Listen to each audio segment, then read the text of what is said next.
Welcome to the Probate Nation. My name is Richard Ruddy, and I'm the host of the program tonight.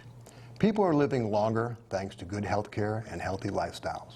But as we age, not everyone remains as sharp as they were earlier in their life. And frequently a loved one, a son or a daughter, is called upon to take on the responsibility of helping an elderly parent or family member with financial and medical decisions.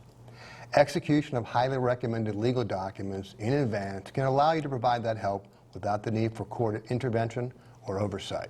But not everyone executes those documents in advance. And when the time comes for you to help that loved one with those decisions, it may be too late to put those legal documents in place.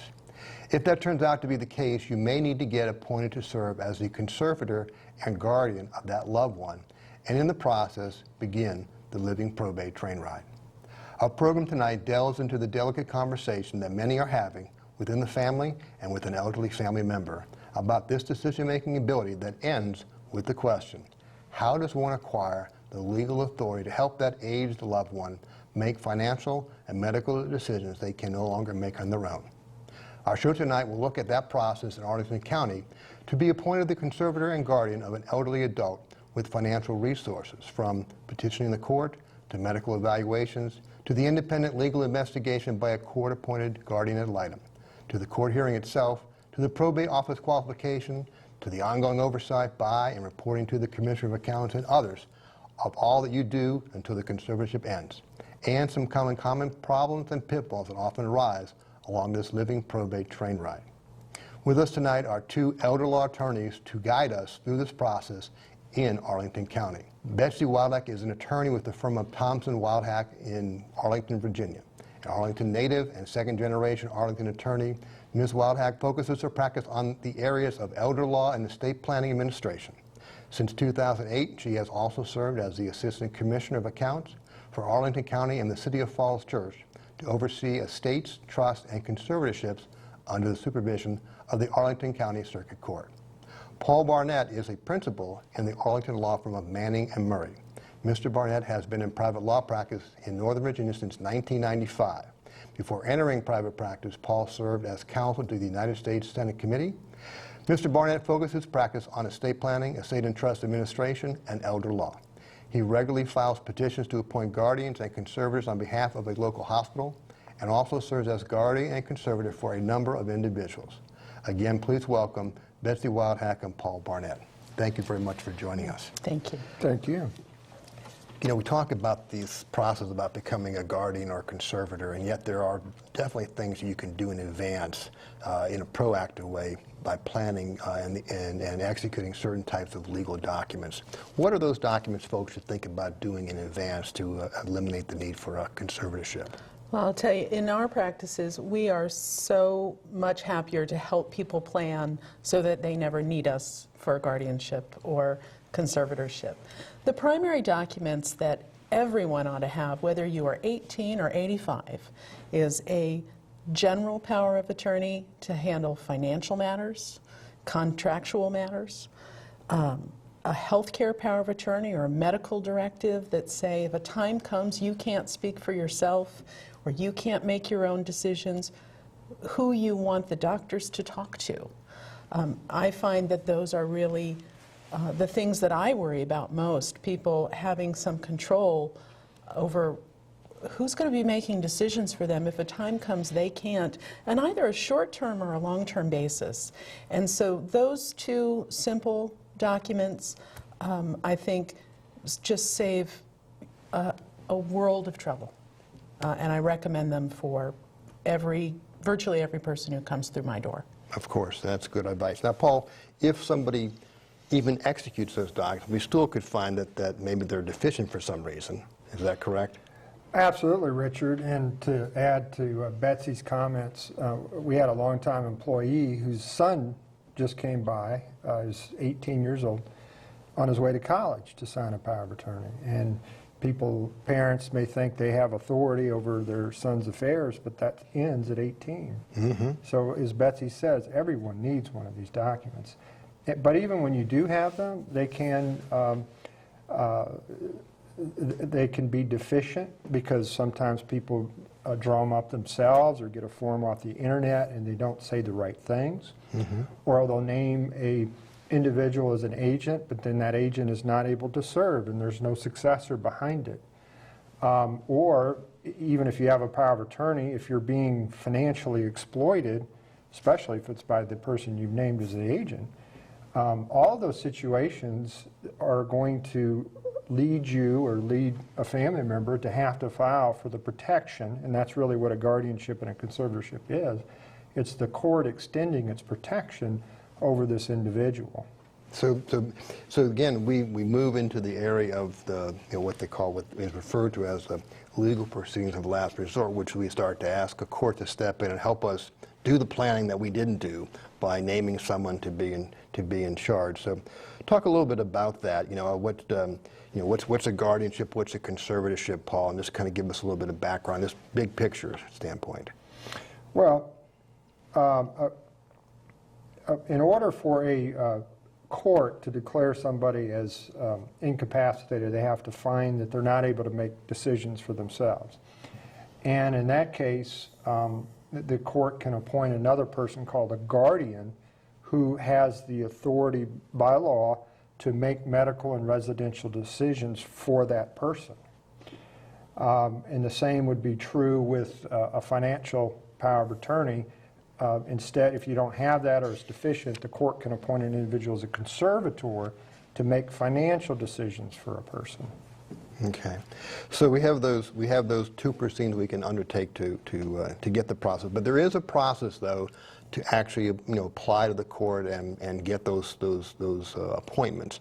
But one of the first questions that comes up is bonding. And why do we start with that discussion before anything else? Bonding.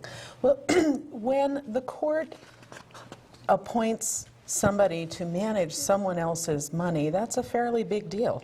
And although there is some supervision of the court, when we talk about bonding, what we're really talking about is an insurance policy against this newly appointed conservator from stealing the money or acting inappropriately with the money. And so the court requires that to serve in this role that you get this particular kind of fiduciary surety bond, and it's the insurance company standing behind you saying if something goes awry, we'll pay up. It is required in virtually every conservatorship unless the assets of the person are so small, and I believe it's under $25,000. In that case, the court can waive the requirement that the insurance company be standing behind, but let's say I'm appointed, I have to make my own personal promise and put my own assets on the line. So one of the things that you need to be really thoughtful about as you go into this process is, can you get a bond? Will some insurance company be willing to sell that product to you? And that's going to require that you have fairly good credit.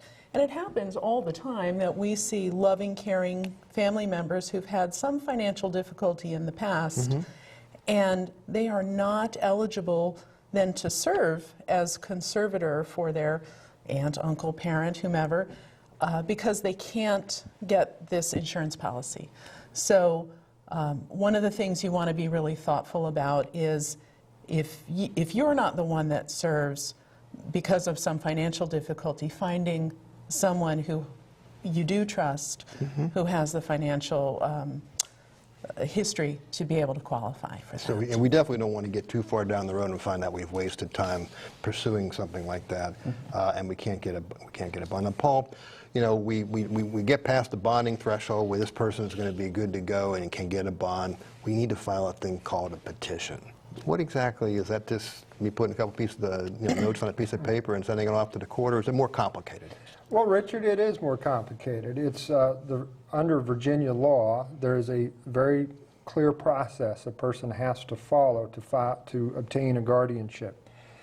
Petition, which is really just a formal written request to a court, by statute has to set forth a number of allegations. They're not facts at this point, they're just allegations saying that we have an individual, their name, address, dates of birth, identifying close family members and their addresses, and saying why the person filing the petition believes this individual is incapacitated and in need of a guardian and conservator. And those are the main elements that go into that petition. Now, when you file the petition, do we have to attach a medical evaluation of By some kind? law, you do, unless there's a really good reason not to. And the medical evaluation needs to be completed by a doctor or a psychologist or a nurse or even a social worker. But if they're not a doctor, they have to have skills specifically in this area of assessing somebody's capacity. But it is a written document. It's filed under seal for the individual's protection, so nobody but the parties to the proceeding and, of course, the judge can see it. Of course. Now, one of the things that we next are confronted with in this process, we're applying for a conservatorship and a guardianship, and now we hear about there's going to be a person appointed who's called a guardian ad litem, and people go, well, what is this? What is that all about? Well, the guardian ad litem is really the court's investigator. And so this petition's been filed making all these allegations that someone lacks the ability to make good decisions for themselves. And so the court appoints another lawyer who has specialized training in investigation of these types of petitions. And the guardian ad litem has several important jobs. Make sure that the person who's alleged to be incapacitated, we call the respondent, is given notice of the proceedings. And as a guardian ad litem, I have hundreds of times sat down and said, you need to understand this petition has been filed and your son is saying that you can't make good decisions. And talk with the respondent and see if I think that this is all on the up and up. The guardian ad litem will investigate financial resources. The guardian ad litem will talk to family members. The guardian ad litem will also advise the respondent of all their legal rights, that they don't have to go quietly on this. They can have a trial, they can have a jury. The guardian ad litem will recommend whether this person needs their own lawyer. Because the one thing that the guardian ad litem is not the respondent's lawyer. They are there to investigate for the court and ensure that all of the respondent's rights are protected, but not to be their advocate. So they're the eyes and ears of the court to begin that first level of due diligence. Absolutely. And then the guardian ad litem will file a written report with the judge saying, this is what I saw, this is who I talked to, this is what I think. Okay, very good. Well, we get past that. The guardian ad litem does an investigation, files a report, and we go to court. So when do we go to court in Arlington after you filed your petition? Is there a particular day of the week or a particular time that people need to go to court? The court hears requests like this on Friday mornings, typically. And it usually happens within 2 to 3 weeks, unless it's a contested matter, in which case, excuse me, it may get put out for a full hearing on the merits. Or if it's an emergency situation, and Betsy and I have had to do this, where you come in to the court and say, we really need to get a guardian appointed within the next few days. And that can happen. But you need to understand that system, you know, because Right. every court's a little bit different. So Absolutely. it is important to have someone local that helps you with that. How long does it normally take once you file the petition and the guardian ad litem makes their report? Typically, other than the emergency, what's the normal time frame folks should expect before they get to court? In my experience, it's typically 2 to 3 weeks for a non-emergency matter from the time the petition is filed before you're in front of the judge. If you get in any sooner than 2 weeks, it's you're going to have a showing that there's an actual emergency. Okay, okay. So we go to court. Who shows up?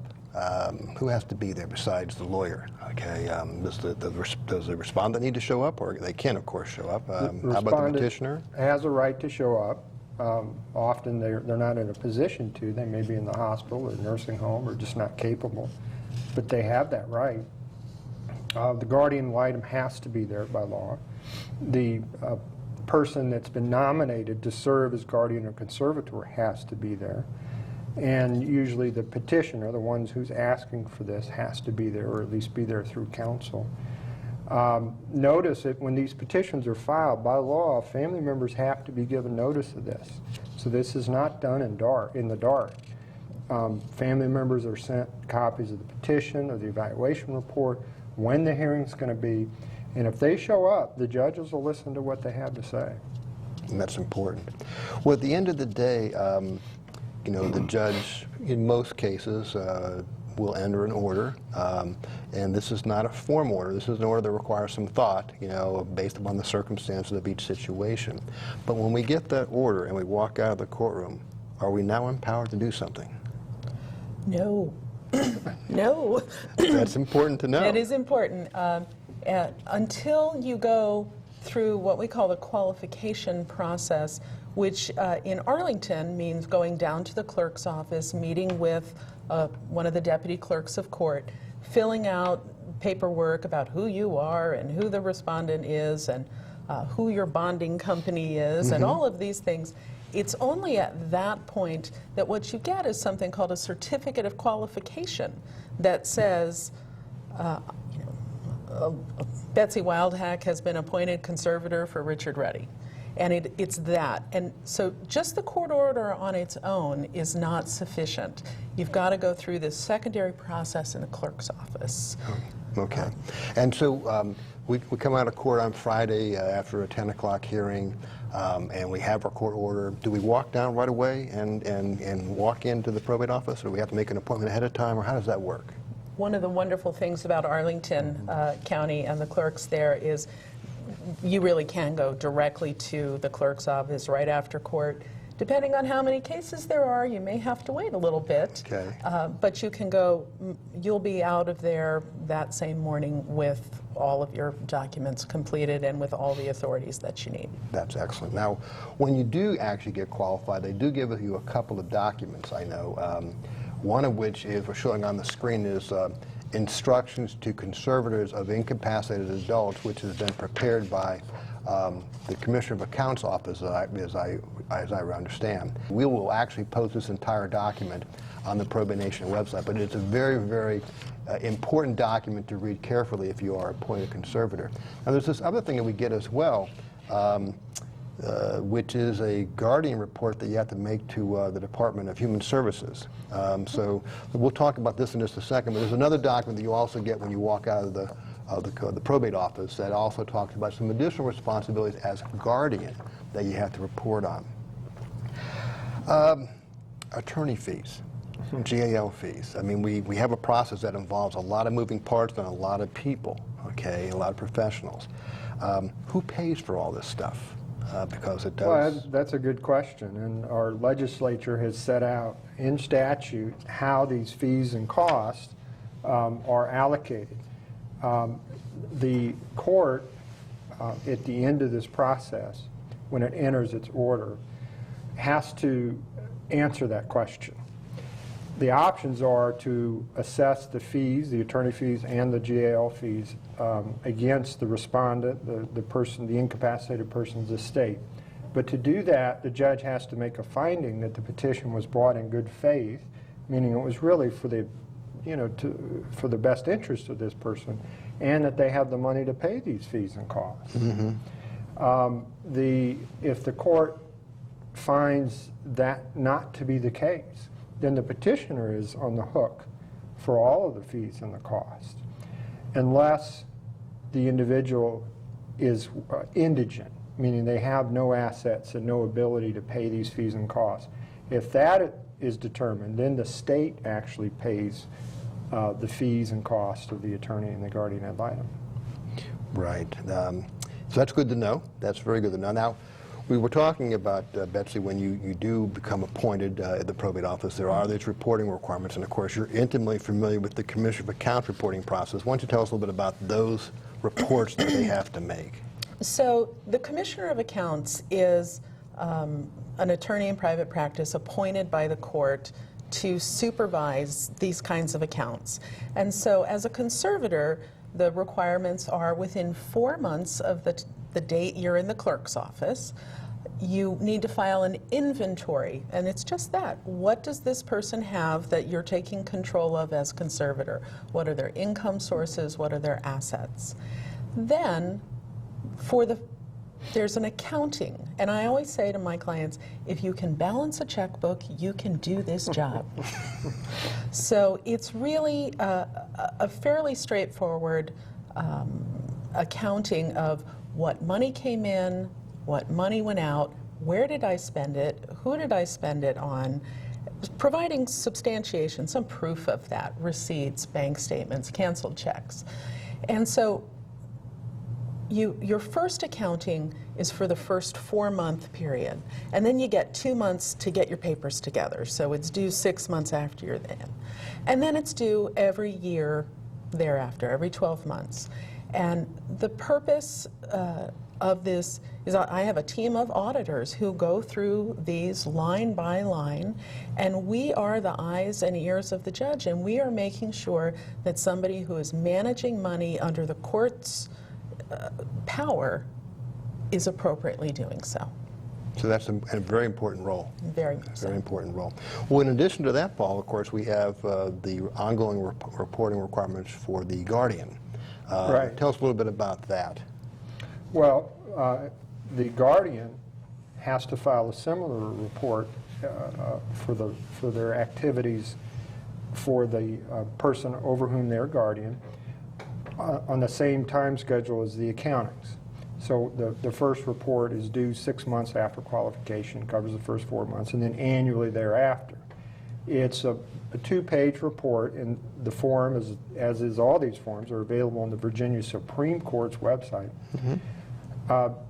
Detail, where this person is living, how often the guardian is seeing them, whether the plan of care is appropriate, what capabilities this individual has. And then that report is signed by the guardian and filed with the local Department of Health and Human Resources, who reviews it and makes sure that these are timely filed, and if they're not, they actually follow up on it and say, Mr. Guardian or Miss Guardian, you didn't file your report. So they do stay on top of that. They do. That is, of course, very, very important. Well, we've talked about a lot of things we need to do. You guys are very experienced. You've been down this path many times before. Let's talk about, for us, some of the common problems and pitfalls that people come across in the process of making the request to be appointed a conservator or a guardian. What do you guys see most commonly? Well, one of the things that I see a lot, I meet with clients all the time who are very concerned about mom or dad. And it's because they don't like the decisions that they're making, which, upon further conversation, it's not that mom and dad are not able to make good decisions, it's just the kids don't like them. That's not good enough. And that happens so often that the standard is really whether you have the ability to make good decisions, not whether or not you're actually making good decisions. We're all allowed to make bad decisions. I can think of several today already. So I think that's one of the big ticket items, is helping people understand that this is not a way that you get people to do what you want them to do. It's really the power of the state stepping in when someone truly cannot do for themselves. Mm-hmm. Well, we're nearing the end of our time together. This has been very, very informative, and of course, there's just so much more we could talk about. But from your perspective, again, as experienced practitioners, can you share some final thoughts and comments, things that you would advise folks to do or not to do in this whole process of trying to figure out whether they should pursue a guardianship or conservatorship, or what they should do once they get in the middle of one? Well, the two things I would offer is we started with the beginning of the program, is that everybody that's out there and should do powers of attorney and medical directives at a minimum, so that they can avoid a guardianship, because guardianships are the option of last resort. They're expensive, or they can be expensive. They're very public and out in the open. So we encourage people to do that. The other consideration, if you do have to go down this route, is to gather your information. Talk to some elder law attorneys before you take action. Look for ways to resolve the situation without actually having to file a guardianship. Perhaps suggest a family meeting or a mediation, even with mom or dad. It's almost like a little intervention or this sort of thing. Because sometimes if people are open and creative enough, remedies can be fashioned without having to do this ultimate thing. Betsy, anything you want to add to that? I think that people need to understand no one wants to do these cases. They really are the end of the constitutional road. They're depriving people of fundamental constitutional rights, and it is absolutely the last thing that we go to when nothing else has worked. Okay. Well, I want to thank Betsy and Paul both for taking the time to come and visit with us today. I mean, you shared some great and valuable information and done a great public service for, both the people of Arlington County and for our viewers of the Probate Nation. So thank you very much for joining us. Thank you, Richard. Thanks for having us. You're very welcome. This has been very good for us. Our population continues to get older every day, and with the passing of time, many of our elderly are no longer able to make good medical and financial decisions for themselves. There are several recommended legal documents that could be executed in advance to allow someone you select to make those decisions for you when that time comes. But, many senior citizens have not taken advantage of that planning opportunity, and as a result, a living probate called the Conservatorship and a guardianship may be necessary. As the discussion with our guests illustrates, there is much that will need to be considered and done to file and successfully prosecute a petition for conservatorship, beginning with working with the family, to preparing and filing the petition, to dealing with the court-appointed guardian ad litem, to preparation of an appropriate court order and the court hearing where the order is signed, to the probate office qualification after the hearing, and much more. This can and often is a complicated process, and certainly it's not a fill-in-the-blank kind of legal proceeding. We strongly recommend that you seek the advice and assistance of an attorney who has experience with adult conservatorships, should you need to embark on the living probate train ride. This brings us to the conclusion of our show today on adult conservatorship and guardianship in Arlington County, Part 1. I hope it was informative, and remember that replays of the show can be viewed on the Probate Nation website. On behalf of myself and the Probate Nation, thank you for visiting with us.